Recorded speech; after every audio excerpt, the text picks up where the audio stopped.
මං ඉතින් පුටාරගේ යටේ කනුවට පැදලා හෙව්වා හොයලා ඉතින් අල දෙකයි හම්බුනේ. මේ අල දෙක තම්බල ලුණු ටිකක් දාගත්තා නම් අල දෙක මරත හැකියි. අල ඉවෙත් මාර ලස්සනයි නේ. ලස්සනයි පුතේ.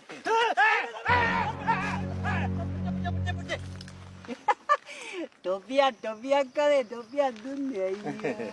හිටියනම් පොළක. හිටියනම් පොළක. මට උදේවද හම්බ වෙනවද? හැබැයි හරි අහිංසක ලතා. එහෙනම් බය වුනේ? ආවුනේ පුතාලට බෑගේ කියලා. යා හරි. ඕන්න තියෙනවා මගේ ඉඩම.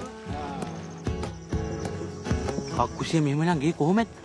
මේ ওই ඒ කක්කුසිය නෙමෙයි චුට්ටි මාමයි ගේ නැද්ද බා? ඈ? ඇත්තටම පුතා? මේ චුට්ටි මාමයි ගේද?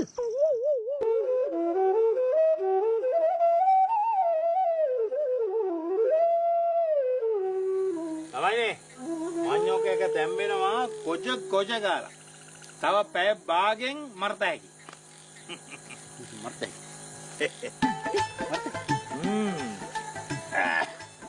මොකද? බඩගින්නේද? ඔව්. නෑ. නෑ බඩගින්නේ නෑ.